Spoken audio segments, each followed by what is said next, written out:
여러분, 미국에 모자이크 교회라는 교회가 있습니다. 그 길을 담임하시는 어윈 라파엘 맥메너스 목사님이 계시는데, 그분이 오래전에 쓴 책이 뭐냐면 코뿔소 교회가 온다 하는 책이었어요. 그 코뿔소는 가시거리가 8m 정도밖에 되지 않는다는 거죠. 그래서 코뿔소는 정확한 방향만 설정되면 좌우 신경 쓰지 아니하고 전력해서 질주한다는 것입니다. 그래서 그 책의 핵심은 뭐냐면, 하나님의 교회 그리스도인은 바로 이런 코뿔소와 같은 정신으로 나아가야 된다는 거예요. 하나님의 복음이고 하나님의 진리고 하나님의 뜻이는 것을 확신한다면 뭐 좌우 돌아볼 필요도 없이 맹렬하게 달려가는 바로 영적 야성을 가져야 된다.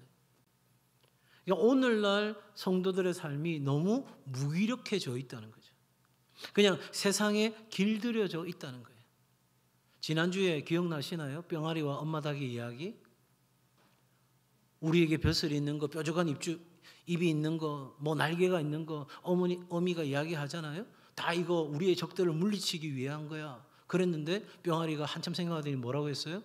근데 우리는 닭장 안에서 지금 뭐 하고 있는 거예요? 기억나죠? 여러분, 하나님은 오늘 이 시대에 우리에게 강력한 인생을 살아가도록 초청하신 거예요. 여러분의 인생 게임 자체가 고단하고 힘겹고 내가 이 게임에서는 도저히 이길 수 없는 루저 같은 인생인 것 같아도 하나님의 마음은 그렇지 않다는 거예요. 그러니 적어도 여러분이 누구의 말에 귀를 기울이는지에 따라서 인생은 달라지는 거예요. 여러분이 스스로 루저라고 생각하면 더 이상 나은 삶을 기대할 수 없는 거죠. 아니, 목사님, 내가 그렇게 생각 안 해도 내가 가지고 있는 모든 것들을 수치상으로 지표로 따져보면 그냥 저는 볼품없는 그저 그런 인생입니다. 예, 그럴 수 있습니다. 저도 마찬가지입니다. 그러나 하나님이 우리를 향해서 누구라고 이야기하는지에 집중한다면, 우리가 다른 세상의 어떤 것에 기울이지 아니하고 하나님이 내가 누구인지를 말씀하시는 것에 귀를 기울인다면 우리는 능히 이 시대를 이기고 세상을 변화시키는 놀라운 삶을 살 수 있다는 거예요. 믿으시면 아멘. 그건 여러분의 의지, 여러분의 능력, 여러분의 어떠한 것에 달려있는 것이 아니라 여러분 안에 찾아 들어와 역사하시는 예수 그리스도 때문에 그렇다는 거예요. 나는 지식이 없어요. 나는 부족해요. 나는 어린아이예요. 그런데 하나님은 말씀하시잖아요. 예레미야에게 너는 아이라고 말하지 마라. 요엘에게 말씀하시잖아요. 너는 연약하지만 강하다고 말하라. 나는 사과나무의 열매가 없는 그런 상태임에도 불구하고 너는 처음부터 사과나무라고 말씀하시는 그 하나님의 말씀 믿고 나오면 내가 너를 통해 놀라운 일을 하겠다는 거잖아요. 자, 여러분, 오늘 하나님은 이 시대에 그러므로 급진적인 레디컬 크리스찬을 찾고 계시는 거예요. 정말 이 말씀을 생각하고 이 약속의 말씀을 붙잡고 하나님이 말씀하시면 그렇다라고 믿고 정말 무시카리만큼 코뿔소처럼 강하게 돌진할 수 있는 진짜 예수 그리스도의 심장을 가진, 사자의 심장을 가진, 그래서 코뿔소 같은 정신을 가진 바로 그 시대에 필요한 하나님의 사람들을 지금 찾고 있다는 거예요. 그리고 우리 울산 동성교회 브랜드 네임이 뭐? 올랑? 사자의 심장하고는 좀 안 어울리는 단어 같기도 한데 어쨌든 올랑 청년부, 올랑. 이 올랑에서 하나님이 바로 그런 사람들 보고 싶고 저는 여러분들이 바로 그런 사람 되어질 줄로 믿고 기도하고 있어요. 아멘?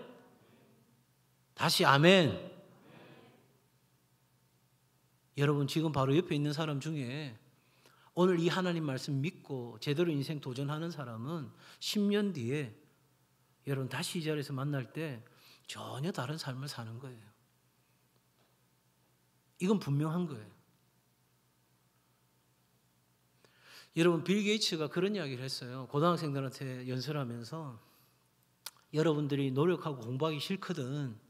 지금 여러분 옆에서 최선을 다해서 노력하고 있는 친구들에게 잘 보이기라도 하라는 거예요. 왜?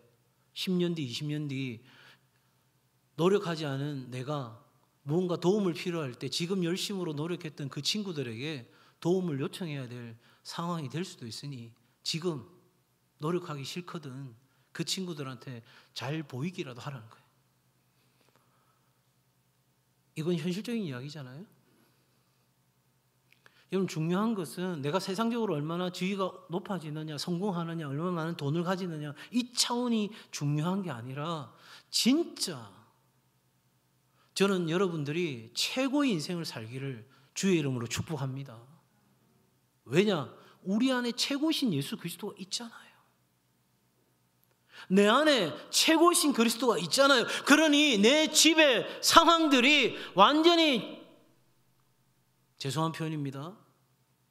정말 개판 5분 전인 것 같은 그런 상황이라 할지라도 내 앞에 놓여있는 모든 상황이 정말 겹겹이 쌓여있는 어려움이라 할지라도 우리가 하나님을 믿는 믿음 안에서 끊임없이 도전하고 또 나아가면 하나님은 이 부족한 인생을 통해서도 반드시 일하고 역사하시는, 그래서 여러분 약한 것을 가지고 일하시기를 기뻐하시는 하나님이신 거예요.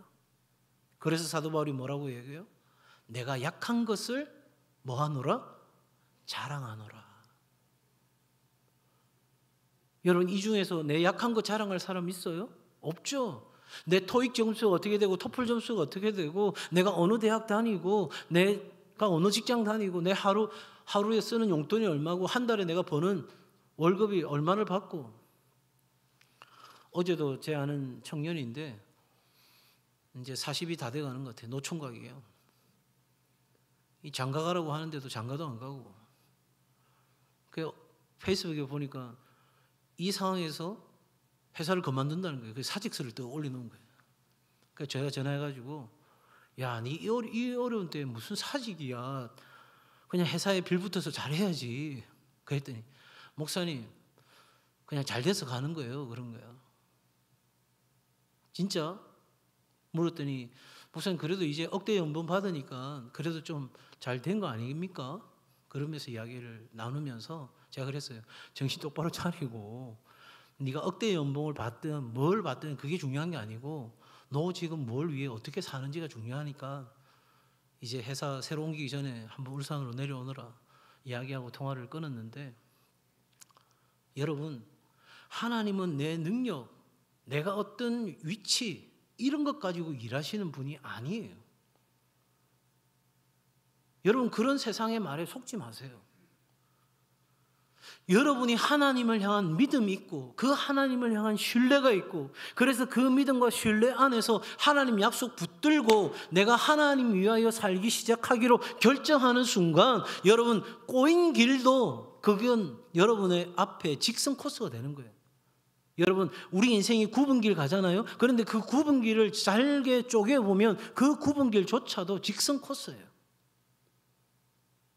그러니 하나님은 여러분의 인생을 잘 되게 하시고 그 일을 통해서 하나님의 타이밍에 정확하게 쓰신다는 거예요.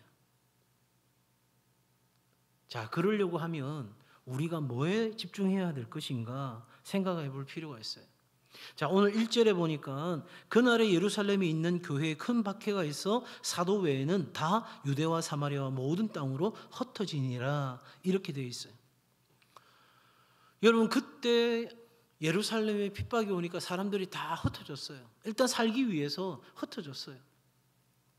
그런데 여러분, 그냥 흩어진 것인데 사실은 어떤 약속이 이루어진 거예요? 사도행전 1장 8절에 보니까 여러분 알고 있는 성경 구절이죠. 오직 성령이 너희에게 임하시면 너희가 권능을 받고 예루살렘과 온 유대와 사마리아와 땅끝까지 이르러 내 증인이 되리라.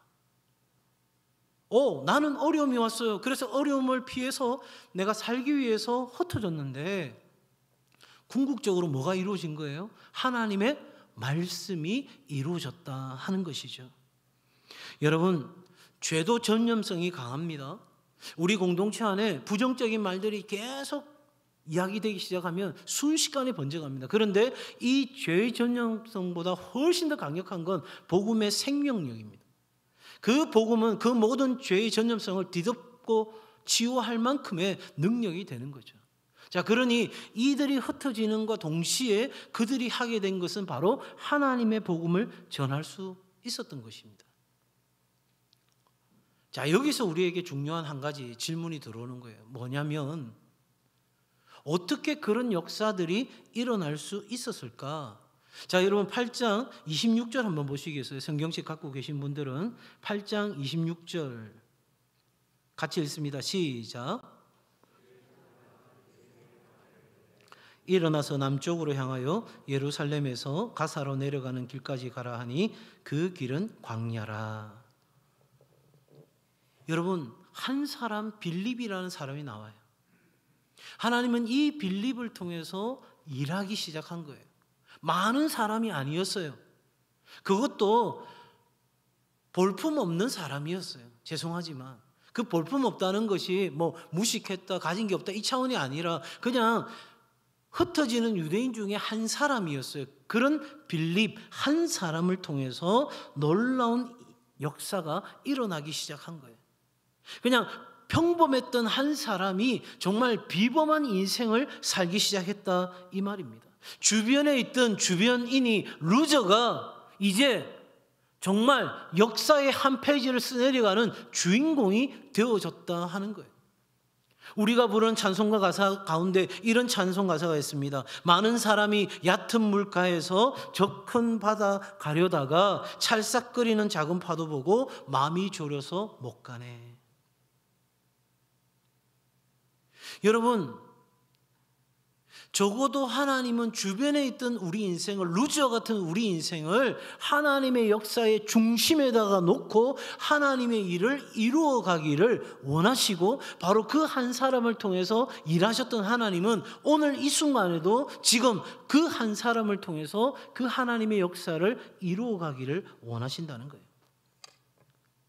그러면 이 사람이 어떤 사람이기에 오늘 우리가 어떤 사람이 되어져야 그런 역사의 주인공이 될 수 있을까? 이 중에는 제가 이렇게 말씀드리는데도 여전히 이렇게 생각하는 분들이 계실 거예요. 아이, 목사님, 저는요 그냥 평범하게 살고 싶어요. 튀지도 않고 부족하지도 않고 그냥 적당한 선에서 평범하게 살아가고 싶어요. 죄송하지만 오늘 제가 오전에 우리 어른들께 그렇게 설교했는데 그렇게 살 수 있는 길은 없어요. 그렇게 살 수 있는 길은 없어요. 왜냐하면 예수님께서 그렇게 살도록 내버려 두지 않는 거예요. 너는 나를 따르든지 아니면 나를 따르지 않기로 결정하든지 둘 중에 하나지. 적당한 상태에서 적당한 신앙생활로 적당하게 만족하면서 살아가는 거 나 원치 않아. 오늘도 보니까 서로 이성 친구끼리 와 있는 커플들도 있는 것 같은데, 생각해 보세요. 서로가 좋아하는 관계인데, 사랑하는 관계인데 내가 너 진짜 사랑한다. 근데 비 오는 날은 못 만나겠고, 내 열받는 날은 못 만나겠고, 내 아픈 날은 못 만나겠고, 내 기분 좋은 날은 다른 애하고 만나야 되겠고, 그렇게 하면 이 관계가 이루어질 수 있을까요? 없을까요? 사람 안 사귀어봐서 몰라요? 그런 남자, 그런 여자 사귀면 안 되죠. 그런 나쁜 남자, 나쁜 여자 사귀면 인생 고달파지는 거예요. 어떤 사람 사귀어야 돼요? 나 없으면 죽고 못 사는 사람 만나야 되는 거죠. 그거 당연한 거 아니겠어요? 여러분, 예수님과의 관계도 마찬가지인 거예요. 예수님, 저는요 제 피곤한 날은 못 가겠고요, 내가 예배 드리는데요 내 스타일 아니면 못 하겠고요, 나는요 오늘 피곤해가지고 못 하겠어요. 여러분, 그렇게 신앙생활 한다면 주님이 야, 내가 너에게 뭘 줄 수 있겠니? 라고 대묻지 않으시겠어요? 자, 그러면 우리가 정말 하나님 앞에 주변인과 같은 인생이었는데 어떻게 하나님 역사의 중심으로 설 수 있는가? 그 첫째가 제가 말씀드렸던 영적 야성을 갖는 거예요. 정말 코뿔소처럼 정말 이게 하나님의 뜻이라면, 이게 하나님 기뻐하시는 일이라면, 하나님께 영광된 일이라면 좌우 돌아보지 아니하고 맹렬하게 뛰어갈 수 있는 영적 야성을 가져야 되는데, 그러기 위해서는 두 가지가 필요해요. 첫째, 성령으로 충만함을 받아야 돼요.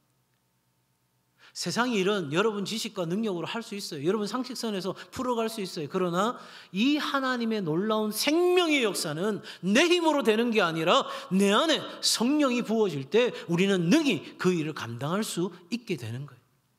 그러니 여러분 인생을 위해서 기도할 때 진로를 놓고 비전을 놓고 기도할 때 그 어떤 기도보다 중요한 것은 내가 성령의 사람, 성령으로 충만한 사람, 그래서 내 안에 성령의 역사가 드러나는 사람, 바로 내가 그런 사람 되기 원합니다. 기도하는 것이 어떤 것보다도 가장 중요한 기도다. 왜? 여러분 마귀는 우리를 향해 끊임없이 이 인생 게임에서 마귀는 수많은 컨텐츠를 가지고 우리를 공격해 들어오는 거예요. 우리 눈에 좋아 보이는 것, 우리 보기에 탐스러운 것, 우리 보기에 갖고 싶은 것, 그런 것들로 우리를 시도 때도 없이 공격하는데 거기에 매몰되지 아니하고 거기에 자충우돌하지 아니하고 영적 야성을 가진 코뿔소 같은 심장으로 달려가기 위해서는 내 안에 성령으로 충만한 역사가 있어야 이 죄의 유혹을 이기고 우리 가운데 찾아오는 그 모든 것들을 밀어내고 살아갈 수 있는 힘이 생기는 거예요. 그럼 어디에서 성령의 충만함을 받을 거예요? 말씀과 기도예요.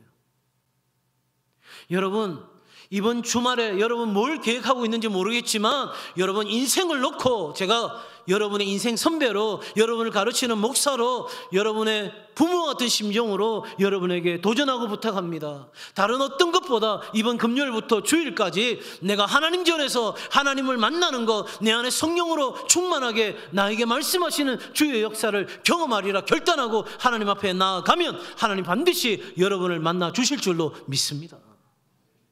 아멘. 그러면 인생 풀리는 거예요. 그러면 인생의 답을 얻게 되는 거예요. 여러분 백문일답입니다. 여러분이 100가지 질문이 있어도 하나님은 한 가지로 답을 끝을 내세요. 바로 예수 그리스도라. 여러분 가정에, 여러분의 직장에, 여러분의 인생의 비전 앞에 어떤 질문이 있든지 이번 금요일부터 주일까지 이루어지는 겨울 수련회 부흥회에 여러분 인생의 질문을 들고 하나님 앞에 오르세요. 예물도 드리세요. 매 시간마다 하나님 앞에 예물을 드리며 거기에 여러분의 마음의 중심의 소원을 담아 하나님 앞에 드리고 누구보다도 열정적으로 하나님을 예배하고 하나님을 찾고 하나님을 구하고 그렇게 나아가면 반드시 하나님 여러분 만나시고 여러분의 인생에 놀라운 일을 행하여 주실 줄로 믿습니다. 저는 이번에 겨울 수련회 부흥회에 우리 청년들이 한 존에 다 같이 모여서 정말 누구보다도 뜨겁게 기도하고 누구보다도 뜨겁게 하나님 사모하고 그렇게 예배하는 정말 저 자리가 청년 존이 되기를 저는 바라요. 그렇게 기도하고 있어요. 그렇게 될 줄로 믿습니다. 여러분 연애도 미뤄도 됩니다. 문화생활 미뤄도 됩니다. 쌍꺼풀 수술 미뤄도 됩니다. 다 미뤄도 돼요. 그러나 하나님 만나는 거 미루지 마세요. 이번 아니면 다음에 만나지 그러지 마세요. 여러분 이 시간에 하나님 만나야 산다는 걸 기억하고 여러분 인생을 하나님 앞에 던지세요. 적어도 청년 때 그렇게 한번 인생을 도전해 봐야 되지 않겠어요? 거기 해답을 갖고 있는데 어디서 답을 찾으려고 생각하고 계세요? 내가 좋은 직장 들어가면, 내가 정말 원하는 이상형을 만나면, 제가 주일에도 이야기했지만 오늘 아침에도 이야기했지만 이상형인 줄 알고 만났는데 이상한 놈이야. 야, 저 친구 정말 내가 꿈꾸던 이상형이야. 그런데 만나서 교제하고 나중에 결혼해서 살아보니까 진짜 또라이 같은 놈이야. 어떻게 될까요? 사랑하는 청년 여러분, 다른 거 다 미루어도 여러분의 영적 삶에 대한 이것을 미루지 않는 청년들 되기를 바랍니다. 그래야 기초가 되는 거예요.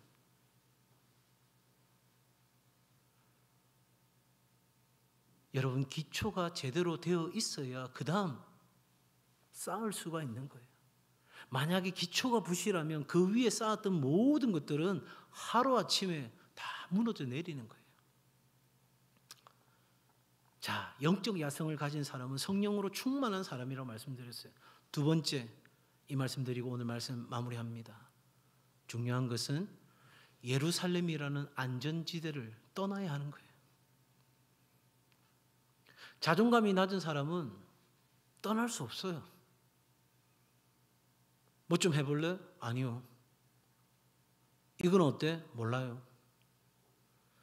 여러분, 우리의 삶에 예루살렘이라는 안전지대를 벗어나는 결정, 만약에 우리가 스스로 그 결정 내리지 않으면 하나님이 강제적으로라도 드라이브를 걸어서서 움직이시게 할 거예요. 누구는?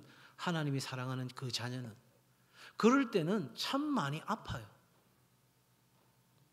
그런데 내가 하나님의 비전을 구하고 하나님의 은혜를 구하고 그래서 내 삶의 안전지대인 예루살렘을 떠나고자 결정하고, 여러분 그 말이 지금 여러분 직장 다 바꾸어라, 지금 어디 저 해외로 나가라, 그 차원의 이야기가 아니라 정말 내가 지금 그렇게 내 삶에 안정감으로 갖고 있는 그 모든 것들 하나님 앞에서 다시 점검하고 내가 정말 하나님을 위해 살기로 결정할 때 나를 붙잡고 있는 것들로부터 자유할 수 있도록 그 안전지대를 언제든지 떠날 수 있는 그 준비를 우리가 할 때에 영적 야성을 가진 우리는 더 강력한 하나님의 사람으로 살아갈 수 있다 하는 것입니다. 사랑하는 청년 여러분, 적어도 그렇게 살아갈 때에 무슨 일이 일어날까요? 8절 한번 읽어보시겠어요? 8절 있습니다. 시작. 다시 8절 시작.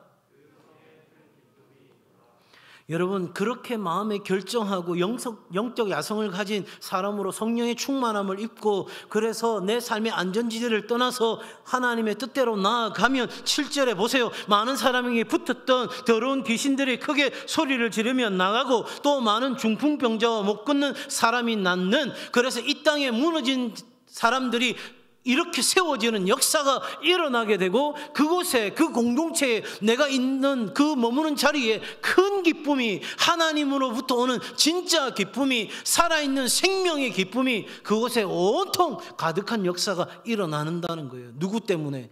영적 야성을 가진 성령의 충만함을 입고 안전지대를 떠나 하나님을 위해 살고자 하는 자에게 그 인생 게임의 진정한 승리의 법칙을 깨달은 사람이 바로 그곳에 기쁨을 가져오는 놀라운 삶을 살게 된다 하는 것입니다. 제가 자주 인용하는 데이비드 브레이너드, 여러분 26살에 예수 믿어서 그가 인디언 사역을 했던 시간은 4년밖에 되지 않아요. 그러나 그는 복음을 위해, 하나님 복음이 전해지는 일을 위해 내가 어떻게 살아도 어떤 사람으로 취급받아도 나는 상관없습니다. 오직 나를 통해서 이 하나님의 복음이, 하나님의 나라가 증거되기를 원합니다. 그리고 29에 세상을 떠났어요. 하나님 부르심을 받았어요. 그러나 그의 마지막을 임종을 지켜보았던 조나단 에드워드가 그의 일기를 다 모아서 책을 만들었습니다. 데이비드 브레이너의 생애와 일기라는 책입니다. 우리 청년들에게 저는 꼭 한번 일독을 권하고 싶은 책이에요. 이번에 피태 훈련 받는 우리 어른들이 읽는 피토스 중에 한 권이에요. 그 짧은 생애를 살아갔던 영적 야성을 가진, 정말 코프솔처럼 그렇게 맹렬하게 달려갔던 그 한 사람의 숭고했던 삶이 오고 오는 세대, 지금 우리에게까지 선교사로 나가는 사람에게는 반드시 읽어야 될 스테디셀러가 되어 있는 거죠. 얼마나 그 사람의 삶이 고귀했는지 조나단 에드워드는 그의 딸로 하여금 그 데이비드 브레인의 마지막 삶을 간호하게 합니다. 그리고 얼마 가지 않아서 그 딸도 데이비드 브레인과 똑같은 질병에 걸려 세상을 떠나게 됩니다. 부모로서 여러분 얼마나 마음 아픈 일입니까? 그럼에도 불구하고 하나님 앞에 드려진 깨어진 향유옥합이 되었다고 고백하는 거죠. 여러분, 고든 맥도날드라고 하는 작가가 있습니다. 그분이 쓴 책에 보면 사람을 세 가지 유형으로 분류합니다. 첫 번째는 고갈시키는 사람, 두 번째는 중요한 사람, 그리고 세 번째는 베풀어주는 사람입니다. 첫 번째 부류는 고갈시키는 사람, Very drain people입니다. drain이라고 하는 말은 물을 뺀다는 말이에요. 그러니까 이 사람, VDP라고 이야기할 수 있겠죠. 이 사람은 다름 아닌 다른 사람들에게 매우 악한 영향을 끼치는 사람입니다. 다른 사람이 쓴 책으로 이야기하게 되면 이 사람들은 테이크입니다. 테이크. 뺏는 사람들이죠. 내가 중요한 거예요. 그래서 여러분, 이 VDP는 마치 블랙홀과 같은 거예요. 모든 걸 다 빨아들이는 사람이. 누구 같은 사람입니까? 누가복음 15장에 나오는 둘째 아들 탕자와 같은 사람입니다. 여러분, 우리 청년부에도 혹시 VDP가 있지 않습니까? 나 중심적인 거. 내 기분 맞추는 거. 내가 좋아하는 거. 청년부가 다 나 중심으로 돌아가기를 바라는 거. 내 마음에 안 들면 지금 당장이라도 그냥 청년부 나가는 거 하찮게 여기는 거. 그냥 청년부의 모임 자체가 하나의 액세서리가 되어 있는, 하면 좋고 안 해도 상관없는 그런 VDP가 존재하고 있는 건 아니냐는 거죠. 두 번째, 여러분, 우리가 아는 VIP입니다. Very important people이죠. 매우 중요한 사람입니다. 여러분, 우리 중에 VIP가 되고자 하는 사람도 있습니다. 교회가 나를 VIP로 대접해 주기를, 청년부가 나를 그렇게 귀중하게 여겨 주기를. 여러분, 공항에 가도 VIP가 나가는 문은 따로 있죠. 그런데 그 VIP가 VIP 되려고 하면 많은 사람들이 희생이 따라와야 됩니다. 혹시 우리 청년부에 VDP나 VIP만 있는 거 아닌가요? 마지막, 여러분, 세 번째 부류, Very resourceful people, 베풀어 주는 사람. 다른 말로 표현하면 바로 기버들인 거죠. 기버, 주는 사람. 기꺼이 내가 하나님의 영광을 위해서 내 시간을 나누어 주고, 내 물질을 나누어 주고, 내 열심을 나누어 주고, 그래서 끊임없이 베풀고 섬기는 자리에 있는 바로 그 베풀어 주는 사람. 여러분은 이 청년부에 어떤 사람입니까? 또 어떤 사람이 되기를 원하십니까? 적어도 울산 동성교회 우리 올랑 청년부가 하나님 앞에서 정말 영적 야성을 가진 이 마지막 시대에 짐 엘리엇의 고백처럼 영원한 것을 위해 영원하지 않는 것을 버리는 것은 결코 어리석은 것이 아니다. 그 귀중하고 고귀한 삶을 위해 우리의 젊음의 때를 한번 뜨겁게 불사지르는 그런 멋진 청년들이 될 수 있기를 바랍니다. 세상이 나를 어떻게 보든지 간에 여러분, 하나님이 여러분 인생 딱 붙잡으시면 게임 끝난 거예요. 하나님이 여러분을 쓰시겠다고 하면 끝난 거예요. 내 환경, 내 상황, 내 지금까지의 경험, 지식 다 필요 없어요. 하나님이 쓰시겠다 하면, 내 부족한 것도 하나님 쓰시면 놀라운 역사를 이루는 오병이어가 되는 거예요. 그러니 여러분, 지금 있는 자리에서 지치지 말고, 포기하지 말고, 적당한 선에서 만족하지 말고 하나님 앞에서 영적 야성을 가지고 그렇게 뜨겁게 불타오르는 우리 청년부가 될 뿐만 아니라 여러분 한 사람 한 사람이 그런 멋진 인생 살아서 10년 뒤, 20년 뒤, 50년 뒤에 이 대한민국을 뒤덮어볼 수 있는 그런 멋진 청년들이 바로 이곳에서 일어나기를 이 목사는 기도하고 있고, 그렇게 여러분을 양육하고 세울 것입니다. 여러분, 이 일에 함께 합시다. 이 일에 정말 믿음을 갖고 한번 같이 갑시다. 하나님이 여러분을 통해서 일하실 일이 너무너무 기대되는 거예요. 하나님은 결코 저에게 헛된 꿈 꾸게 하시지 않으실 거라 믿어요. 지금 우리 앞에 보이는 건 아무것도 없어도 이 척박 땅에 와서 복음을 심었던 그 젊은이들처럼 오늘 이제 우리가 기꺼이 그 삶을 살아가기로 결단할 때 여러분을 통해 놀라운 일이 있게 될 줄로 믿습니다.